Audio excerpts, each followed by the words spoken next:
I was at Clojure Exchange in London on the 1st of December of 2016, where I gave a presentation on solving the Rubik's Cube. Unfortunately, the interactive part of my presentation failed utterly, and that was a shame. So in order to get a sense of the material that I want to present, I'm going to do this screencast. I will just run down the presentation as if I was in London back then, and so that you can see what I actually wanted to present. So if you want to do the things that I do in this presentation by yourself, this material is based on a workshop I gave, which has a book which you can read offline, and I will put a link in the description that will give some pointers on how to do the things that I'm going to do in this presentation. So, without further ado, I'm going to present the solving the Rubik's Cube. So, I promised to tell you how to solve the Rubik's Cube with a computer, but I'm actually not going to do that. Instead, I'm going to talk about solving permutation puzzles. So, there's no shame in that, because permutation puzzles are a more abstract sense than only the Rubik's Cube. But let's start at the beginning. So who knows the Rubik's Cube? I guess a fairly amount of people will know the Rubik's Cube. A smaller amount will know how to solve the Rubik's Cube, and of that number of people, a lot of them will have learned an algorithm by looking it up online. And there's no shame in that. You can still impress people by solving the Rubik's Cube if you memorize things, but it did get me thinking about this image. So when I was younger, my parents had a computer, the Commodore 64, and back then there were magazines with listings of source code. And it was around this time of year, in December, and they sat down, opened this magazine, and started typing on the computer and uttering strange words. Later I learned that those words were curse words, but then again, maybe they're necessary to code as well. So they set out and worked through this listing, and on the screen, when they were finished, there appeared a snowflake, and it gently drifted on the screen. And I was amazed. It was a very appealing image to me. So the other thing that I immediately did was make some more. I wanted to see more snowflakes. And my parents said, well, we're not going to do that because it took us a lot of time to sit down and write this program. If I want another snowflake, we probably do need to do the same thing again, which is a shame because you and I already know that that's not the case. You can actually do some clever programming and then make an entire snowstorm. But they didn't grasp the essence of the program, only the mechanics of the program, typing in the words that are necessary to let a snowflake appear. So instead of teaching you how to make a snowflake, I'm going to teach you how to make a snowstorm. So the two questions that you need to ask if you are presented with a permutation puzzle is, can I solve this state, and how do I solve this state? And these questions may look similar, but they're actually quite different, because everybody who ever owned a Rubik's Cube probably once disassembled it, and if you assemble it again in the wrong order, or if you put it on a blindfold and put it in some random order, there's a great chance that you've put it into a state which you can solve by turning the Rubik's Cube. So that's one thing. So there's actually quite a different question to ask. Oh, can I solve this state, and how do I solve this state? So I'm going to address these questions in this presentation one by one. And as not to give anybody an unfair advantage, knowing the Rubik's Cube is maybe an unfair advantage, we're going to look at this puzzle. So this is called the Brainbow, and it consists of a cylinder or a circle with colored segments. And what you can do with these segments is you can turn the outer ring. So if I would turn the outer ring, maybe you notice that the color red has shifted one position, as all the other colors did. And I can do it in both directions. So I can shift it or turn it back into original position. And the other thing that I can do is I can swap the bottom half. So if I would swap the bottom half, the colors green and red changed position. So this is the puzzle, and the goal is, like every other permutation puzzle, is if I thoroughly mix up the state, for example like this, how am I able to get to the original state, to the solved state.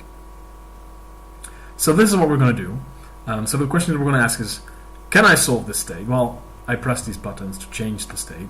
If I would do them in reverse, then they would be solved. So I can solve it. But the question is, how can I solve it with not knowing the buttons that I pressed? So one thing that you first want to do, so for example, if you were presented with this puzzle, what would you do in order to solve it? And one thing that you could do is you could phone me up and say, well, Dan, I'm stuck on this puzzle, could you help me? And the first thing that I would like you to do is describe me in which state you are, and what kind of state you are in that you need to solve. So one way of doing that is saying, well, the red color is on top and the purple color is next to it. But that would get nasty very quickly. So what we rather want to do is we want to assign numbers to it. So what I've done here is I've assigned the numbers 0 through 5 to the colors in their original position, and now you can see where the colors went. So for example, if you would focus on the red segment, which is number 0, you would see that it now ends up at number 4. And for example, the color yellow, which is number 1, stays in its place. So 1 stays in its place, just as 2 and 3. And one thing that you could do is, well, now we can figure out how you could solve this. So these numbering, if you would write them down or tell me over the phone, I could write them down. They would look kind of like this. So you tell which number goes where by looking at the puzzle. And this is quite familiar, I guess. If you focus on this mapping, as you will notice that 0 goes to 1, 1 goes to 2, 2 to 3, etc. in a cyclic manner. And this is actually a description of transposing, turning the outer segments. So this is the move T, that's what we call it. So the other move that we can do, the swapping of the bottom half, can also be described like this.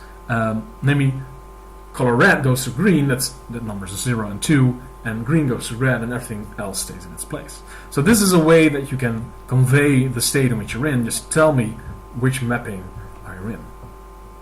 And of course, we can do this in Clojure by defining a map that tells us which element goes where. And the nice thing is with Clojure that you can ask questions about this thing. So if I would swap, where would the red segment, the 0 segment, end up? And apparently that is 2. And the other thing that we could do is we could ask, well, if I would first do a swap, the S, and then I would turn, what position would 0 end up in? Apparently that's in position 3. So now there's an interesting point. As Clojurists, as functional programmers, what we see here is actually function composition. So instead of doing first S and then T, and then applying S on 0 and then applying T on the result of that, what we can do is we compose T and S and then apply that to the original number. And if you remember, this would end up with 3. And although this maybe seem a minor point, it is actually very important, because now instead of focusing on where the segments go, we can focus on these things, these mappings on their own. And the interesting thing is that there is some mathematics behind it that people have studied. And I'm going to show you what kind of mathematics. So these mappings are called permutations, and they can be composed, and this composition is just like functional composition that you know, and they have interesting properties, namely that they're associative, that's the first term, and there's one thing called the identity that you can compose with, and that doesn't change the original permutation, and also that there's an inverse.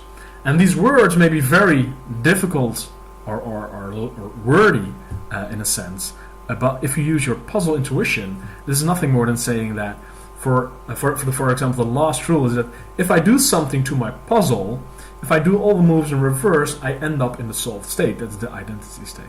And the other thing is, if I'm somewhere, if I'm in some state, and I do nothing, well, the state doesn't change. So that's a thing that the second rule expresses. And the reason that I want to show you is twofold. Well, one is that I can refer back to it later in this presentation, and one to assure you that there's some theory that I'm using that will tell you that what I'm doing is sound, that you actually can solve puzzles in this manner. But let's forge on and see what we can do. So mathematicians like to call similar things the same, and what you're actually doing is multiplying. So what we have here is another example of a map which sends 0 to 1 and 1 to 0, which is actually transposing two things, and again it's a cyclic multiplication, and we can multiply them, which is very interesting, because this is just composing these functions, which is interesting.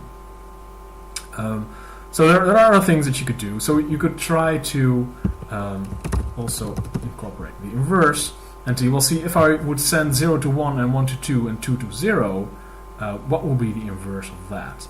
So we can now ask what the inverse is, and it will tell us. So we can do all these operations on these maps, on these states of the puzzle, as if we're multiplying and taking inverses, which is great news.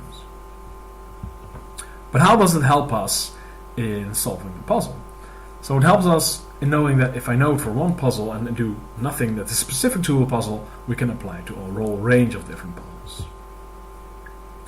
So one way that we could solve the puzzle is, for example, if I have a mixed up Rubik's Cube, I have it on the side, and I start out with a Rubik's Cube that isn't mixed, we can do this algorithm, and this image that I show you here should be a fractal. And what it in essence is if you start in the middle in a pristine state, in the original state, and for example twist a face, you'll go down the right side, or twist on the other right, you go to the left side, or if I do a different face, I go up.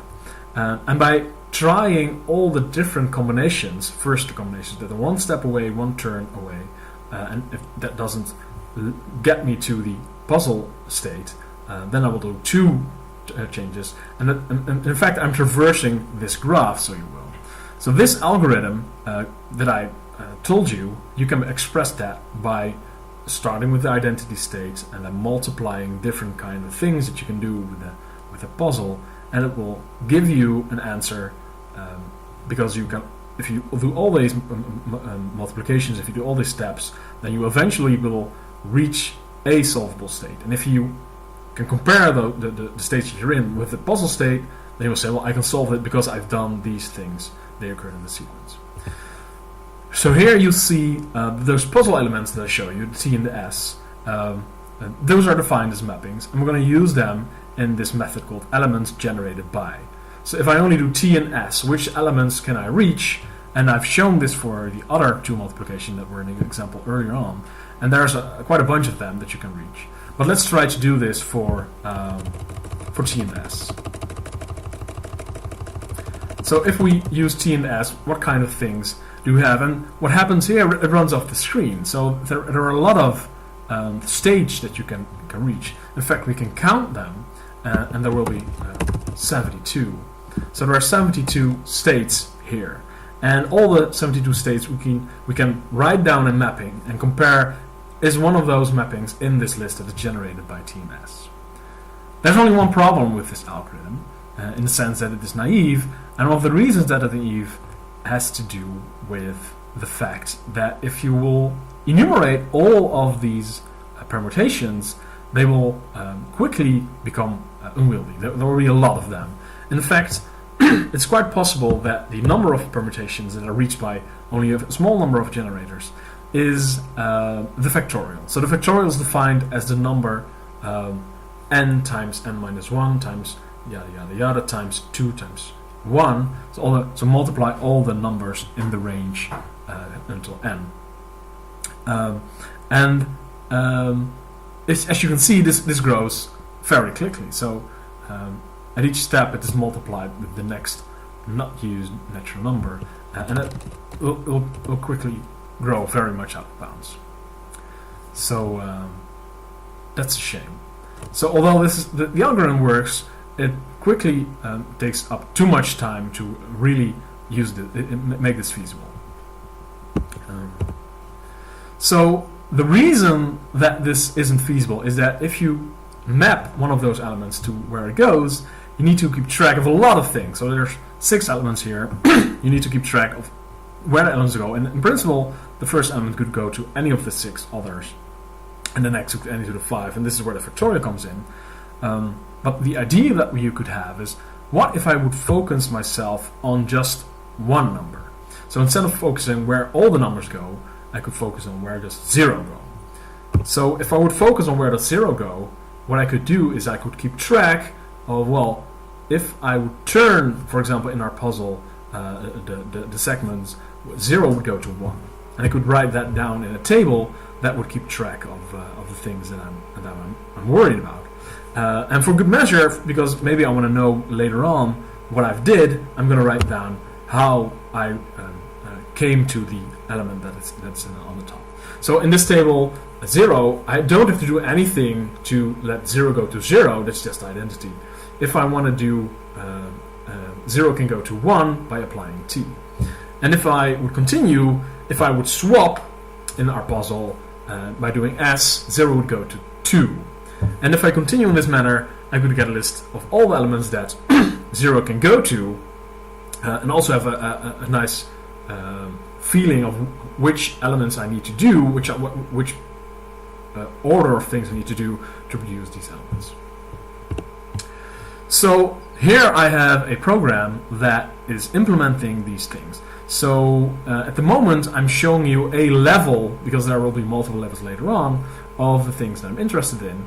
And what this structure is well, first there is a base, and the base is the thing that I'm going to keep track of. Next, and I will show you, there is the orbit. And these are the things that, in this case, the base, the 0, can end up in. And then there's the transversal. And this will tell you which element brings the base into the specific element that you want to go into. So how is this useful, do you ask? So let's say that we have a state, which our puzzle is in, which is defined by the state, and that we're interested in that base. So let's ask the level which is its base, and we can then use the state to find where it goes. So if this is 3, obviously. If this number it ends up in isn't in the orbit, we already know that we can solve the puzzle. So that's one question. If it does end up, we can simplify things. So now this is 3, and what we can do is do something called keep indexed. We can go through the elements of the orbit in order to check if at which index specifically the base is in. So let's first say where again. So we end up in 3. So the point that we're in is 3. That's one thing. And what we like to know is this point in the orbit? So what we could do is keep indexed those things that map. Well, so let's first check if it's in. So we're going to filter the orbit in such a way that we want to know, thus, the point that we're interested in, the element of the orbit equal thing. So this is true in a quite sense, and if we would have a different number which isn't in the orbit, for example 37, it would be false. So we're in the lucky state that this point that we're moved to is in the orbit. So what we can do now is we can find at which index it is.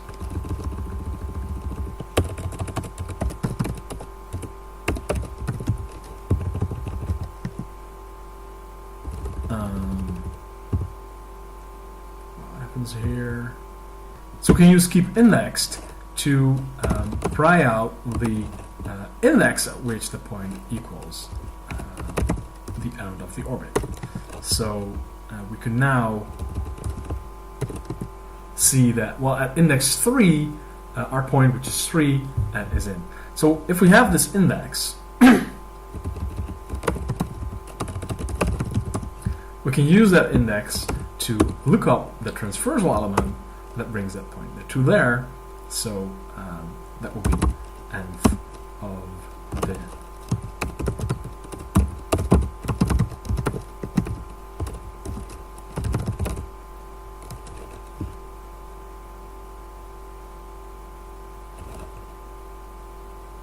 yeah, so this should be the first element of this list. And this is the element that takes from 0 and keeps it 3. So why is this interesting? Well, if we know how we can go from 0 to 3, we also know how we can get back by calling this, for example, the transversal element. And we can use it to, if we define it, to multiply the state with the inverse of the transversal. So we're going to multiply the inverse of the transverse element with the state.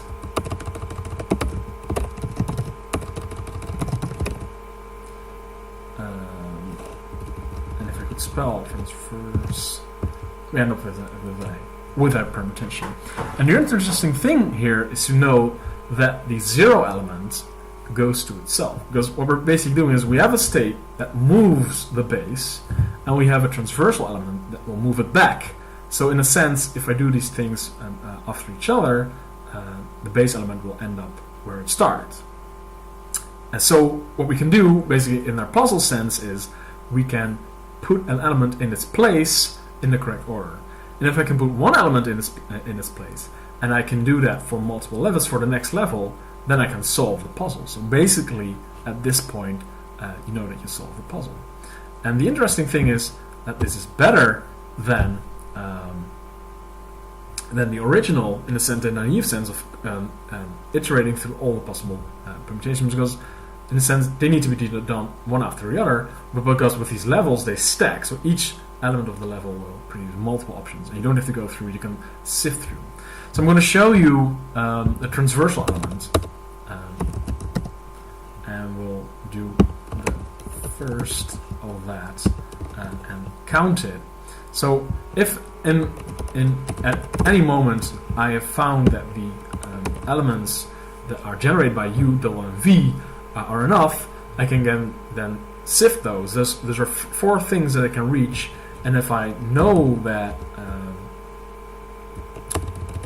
which 4 elements those are, you will see that you can use that. The orbit is 1, 3, 5. For example, if I choose the base is 1, then I can see what the orbit is, and then notice that W that leaves 1 in its place. So then I can choose to do the next level will be UV, base 1, 3 again, and then consecutively the lower levels will continue to be solved. So this, by stacking up those levels, which in a sense is place one item in the correct position, place the next item in the correct position until there are no possibilities are over, is basically what the answer to the question, can I solve the puzzle, is, which we'll demonstrate here. So what we've done now is we've defined the permutations C and S, which are the operations of the puzzle. We defined a stack of all those levels, which is called the rainbow here, and we define the state, and we sift the rainbow in the state. And if it's the identity, then I can solve it, because then that state that moves base 0 to an element, I can use the transversal that we just showed to put it back, and I can do that over multiple levels. And if I end up with the identity, then it's solvable. So basically, can I solvable? Is the state solvable? The answer should be yes, if I could type.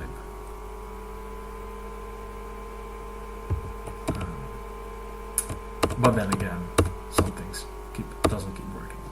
So this is identity because 0 ends up to 0, 1 ends up to 1, 2 to 2, 3 to 3, and 4 to 5, and 5 to 5. So this is solvable. So we can mark off one side of the question. We can know if I can solve a state by doing this algorithm, by using these levels and sifting a state to see if there's an identity element or not. So let's go on to the how do I solve the state? Well, we need a second set of instructions to do this. Namely, not only do we need a way to identify which permutation is defined here, we also need a way to express an algorithm. And basically, we can already do that because you can tell me which buttons to press. So these buttons are T and S. They rotate, for example, things, and T is the inverse of that, and S is swapping things. So by using these letters, and basically we're only going to use T and S, you can tell me what I can do. There are a few conventions that you need to adhere to. If you say T inverse, which means do T in inverse, which is R in the buttons, but basically it's doing the other thing. So if I would shift it like this, the inverse will be shifting the other way around. And because you know that these are permutations, you know there's always an inverse. There's something you can do that reverses an operation. And the other thing is, if I would do first S and then T, I will place them together so that you can say TS or ST, depending on what your flavor of saying things is. And if I say do multiple things like do T, T, T, T, I could have a shorthand and say, well, just do T to the power of fourth. And with these conventions, that if I juxtapose T and T inverse, this is doing nothing, I can show you what this means. This is me being mean and saying, well, you should execute the algorithm T squared S inverse T inverse. And if you do the math on this, you see that S and S inverse will combine to the identity, and you can leave that out. And then the T squared will combine with 1 T inverse to leave you with 1 T. So this algorithm on the left is the same as doing the algorithm on the right, just basically doing T. And the interesting thing is, these words, these normalized words, together with concatenation, behave the same as these permutations. So this basically is the same what I showed you earlier, only if some words change, but the structure is the same. Which is to tell you that these things can be used to do these kinds of multiplication and inverses that we already showed with permutation done with words. So these algorithms, in a sense, they behave similar to the permutations, which is very nice. And we'll come back to that a little later. And this is me showing you that you can. So these words are just sequences of a single string, and how many times you want to do that string. And if you multiply them, it's just juxtaposing. Sorry. You can also do the inverse of these things, which basically is, if you want to do T inverse, there's only one thing here. Then you need to change the number that you're executing that and negate that. So, for example, if I would multiply T with itself and take the inverse of that, you will see T multiplying T is T squared, and the inverse will be T minus squared. So this is just showing that you can multiply and do inverses and calculate with these words. And the other thing is that the structure of these multiplication and inverses is so similar to the permutations that if I would show you this code, which worked in both cases, that you wouldn't know which kind of things you're working on. So these permutations and these words can both be applied on this formula, and this is, in a sense, the way that we can solve the how do I solve it, because it's actually the same thing. And if you think about it, this is what closures do all the time. Data is code, in a sense, and we can encode this multiplication and apply it to both the permutations and the words. So this is what we're going to do next. We're going to define a generator, and a generator is just the structure of turning a generator into something. And here it's just a second generator. We can have multiple types. So if different generators are numbered, and you can recognize in a multiplication which numbers are. So if we would multiply these structures, we multiply, for example, T and S, you would get a type multiplication with a left-hand branch, which is on the right, quite incidentally, of the generator, the first generator, and on the right-hand side, the second generator. And we can do arbitrarily complex things. For example, you can multiply t with itself and take the inverse of that and multiply that together.